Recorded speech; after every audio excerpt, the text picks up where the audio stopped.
Olá pessoal, tudo bem? Hoje eu vou contar para vocês quais são os fundos imobiliários da minha carteira que estão pagando mais de 1% ao mês e vou te contar também como tem sido a desenvoltura deles. Seria muito fácil eu pegar ali uma relação de fundos imobiliários que pagam mais de 1% ao mês e vir aqui trazer e mostrar para vocês. Mas como nesse canal eu sempre mostro a minha experiência e o que eu estou achando de determinado fundo, eu não acho justo eu pegar fundos aleatórios que eu nunca tive contato, nunca tive nenhuma experiência só para trazer um conteúdo, só para gravar um vídeo. Mesmo a gente não estando recomendando necessariamente o ativo, a gente tem que ter em mente que as pessoas ficam enviesadas a partir daquilo que a gente fala aqui na internet. Então, por isso, eu sempre trago a minha experiência com esse fundo. Essa foi uma breve introdução para eu te explicar se eu vou continuar comprando, se eu não vou comprar mais e o porquê. Bora lá? Atualmente, eu tenho 14 fundos imobiliários diferentes e eu não pretendo levar tudo isso até adiante, até mesmo por uma questão de acompanhar. Fica muito difícil conseguir ler relatórios gerenciais, acompanhar realmente, administrar uma quantidade que para mim é muito grande. Eu estou modelando, adequando a minha carteira para ela ficar um pouco mais conservadora possível. Então eu tenho sido mais seleta com alguns fundos, por isso que tem fundos que vocês vão ver que eu tenho bem menos quantidade de cotas, porque eu não estou comprando mais. Nenhum desses fundos que eu vou falar aqui perderam fundamentos. Teve ativos que eu comprei lá no começo, não tinha muita noção ainda, e aí, como tava tudo bem, eu resolvi deixar aqui na minha carteira. O primeiro fundo imobiliário que pagou excelente nesse último ano, mas infelizmente ele não anda muito bem das pernas, é o Iridium, o IRDM11. O Iridium tá no momento ali mais complicado da carreira dele. Ele tem sofrido bastante, a cota dele tem caído gradativamente. Foi um dos primeiros fundos que eu comprei. Ele é sim um fundo excelente, é um fundo muito grande, tem capital, tem mais ou menos 300 mil cotistas atualmente. Ele é um fundo que tem uma carteira diversificada. Acontece que mais ou menos 20 e poucos por cento da carteira do fundo imobiliário do Iridium, ele investe em outros fundos imobiliários. E dentre esses fundos que ele investe, tem alguns que estão dando um certo tipo de dor de cabeça. Outra questão também em relação aos fundos que o Iridium investe é que alguns deles eles foram comprados, negociados mais caro do que estão valendo atualmente. Então, se o fundo for vender, vai ter um certo prejuízo. Todas essas questões é importante a gente, enquanto investidor, ficar de olho, porque mesmo que um fundo tá pagando um alto dividendo, a gente tem que entender o que existe por trás disso. Fundos que têm a premissa de um dividendo um pouco maior é porque eles são mais high yield, têm um risco muito maior em relação ao endividamento do fundo. Por isso que eu estou deixando de aportar no Iridium. Uma outra questão é que além desses 20 e poucos por cento que o Iridium investe em outros fundos imobiliários, 70 e poucos por cento restante, ele investe em papéis, ali nos recebíveis imobiliários. E também dentro desses recebíveis imobiliários tem alguns CRIs ali que também está dando uma dorzinha de cabeça. Eu não vou comprar mais o Iridium, não é por conta desse motivo isolado, por isso que ele está caindo atualmente, é porque já desde antes eu tenho optado por investir em alguns outros fundos que têm um portfólio, uma carteira um pouco melhor do que a do Iridium. Mas ele veio entregando seu dividendo fielmente e ele pagou nesse último ano um dividendo de mais de 13%. Se vocês quiserem saber mais sobre todas essas questões de cada um desses fundos que eu estou falando aqui, vocês conseguem facilmente as informações dentro do site do próprio fundo, na área do RI, que é a relação com o investidor. Tem tudo muito bem especificadinho lá. O Iridium eu tenho 2 cotas e eu não pretendo comprar mais. Um outro fundo imobiliário que paga excelente, um dividendo excelente, e esse eu gosto bastante, é o KNCR, que é um fundo imobiliário de papel da gestora Kinea, que é uma das maiores e melhores atualmente do mercado, e ele também entregou um dividendo de mais de 13% no último ano. E embora com a queda da taxa Selic, futuramente a gente sabe que a taxa Selic está totalmente relacionada com os fundos de papéis, eles podem sim dar uma diminuída no valor da entrega do dividendo, obviamente por conta dessa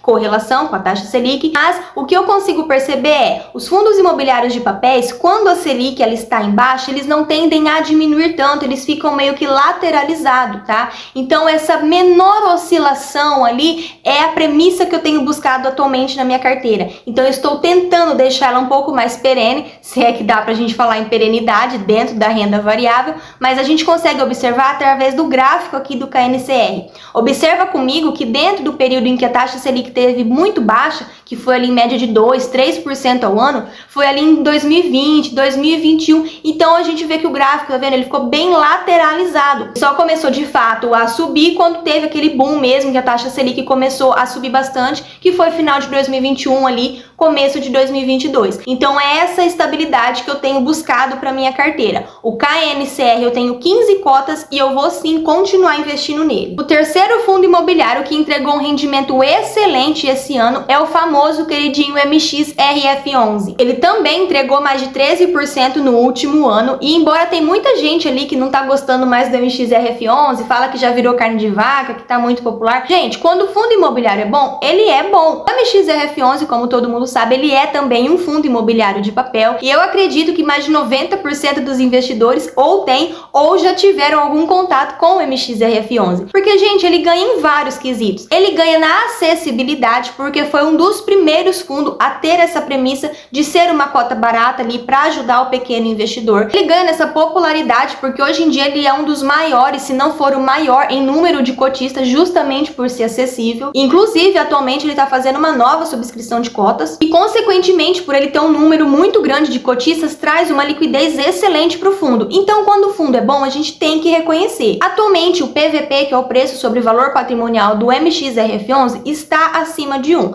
Mas, para quem é ali amante do fundo, gosta muito, sempre vale a pena pensar com carinho, porque ele entregou um rendimento excelente. Eu tenho 18 cotas do MXRF11 e pretendo sim continuar aportando nele. Nos últimos meses eu não investi nele porque eu optei por investir em fundos que estavam com o PVP abaixo de 1. Mas não porque perdeu os fundamentos, porque deixou de fazer sentido, não. Eu gosto muito do MX e do KNCR dentro da minha carteira de fundo de papéis. O quarto fundo imobiliário que pagou um dividendo incrível na minha carteira esse ano, mas que também é um fundo que eu não vou investir mais, é o fundo OUJP, que é um fundo da Ouro Invest. É um fundo muito bom, mas ele tem essa proposta de ser um pouco mais arriscado se comparado aos outros fundos imobiliários. Ele também é um fundo de papel, só que ele é um fundo um pouco menor, ele tem um pouco menos de 30 mil cotistas. Então foi só mesmo por uma questão de comparação dos seus pares, eu prefiro o KNCR e o MXRF, então por isso eu parei de aportar no OUJP. Mas é aquela coisa, gente, eu não vou vender as cotas desses fundos todos que eu tô falando pra vocês,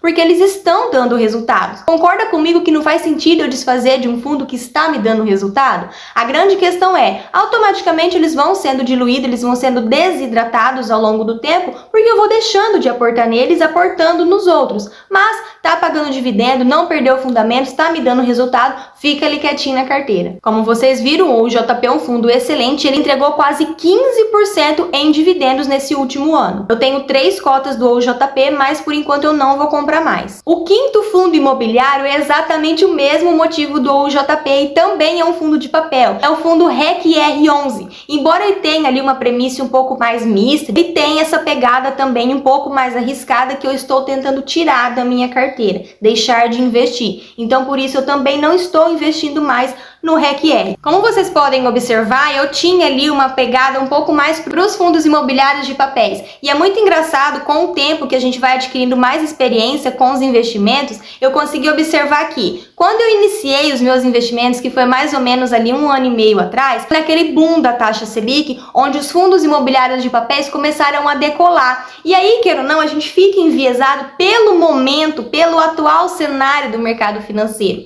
E é exatamente isso que é errado, que infelizmente às vezes faz com que a gente perca dinheiro ou deixe de ganhar dinheiro, porque a gente compra naquilo que está na alta no momento, e a proposta do bom investidor é exatamente ao contrário, comprar de repente aquele segmento que não está num bom momento do mercado porque as cotas estão mais baratas, assim como as ações, enfim, porque aí ninguém está olhando para aquilo ali, a cota está barata. Assim, quando fizer um novo ciclo do mercado, porque o mercado é cíclico, e aí começar a andar, a gente vai ganhar nessa rentabilidade. Eu comprei muitos fundos imobiliários, como vocês podem ver, de papéis, justamente porque estava nesse ciclo de alta. Eu não perdi dinheiro, graças a Deus, apesar de ter comprado em alta, as cotas também se valorizaram um pouquinho, tirando o Iridium, mas hoje eu já consigo ver isso com um outro olhar. Quando a taxa Selic, que é renda fixa, está em baixa, todo mundo migra para a renda variável, fundos imobiliários e ações. E quando os fundos imobiliários e as ações estão indo muito bem, tudo tende a aumentar, então fica muito difícil a gente conseguir ganhar na rentabilidade. Embora os fundos imobiliários eles não tenham tanto essa premissa de crescimento, de valorização, sempre é importante a gente pegar ali um momento legal e tentar comprar a cota o mais barato possível para ganhar em cima disso. Isso é só uma reflexão que vocês devem ter observado que eu tenho muito mais fundo de papéis, mas foi justamente por conta disso, porque eu comecei a investir naquele pico da alta da taxa Selic e os fundos de papéis estavam bombando. E aí eu fui na onda. O REC-R entregou nesse último ano mais ou menos 13,13% em dividendos. Eu tenho 5 cotas dele e não pretendo aportar mais. E o meu sexto e último fundo imobiliário, e esse eu gosto bastante, ele é um fundo misto, é um fundo híbrido, e eu tenho sim aumentado a minha posição nele, e ele entregou um excelente dividendo,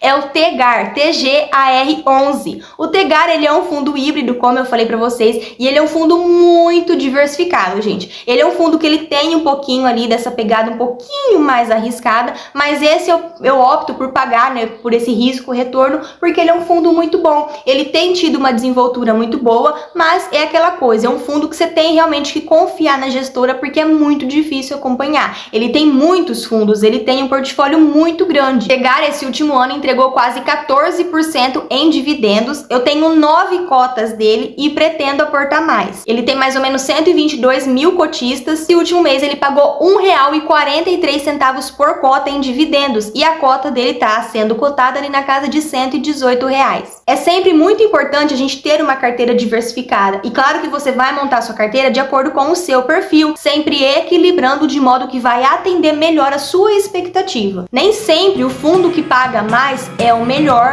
e nem sempre o fundo que está pagando o menor dividendo é o pior. É muito importante a gente avaliar as características de cada um. Esse vídeo fez sentido para você, deixa o joinha e não se esquece de se inscrever. Um beijo enorme e até o próximo.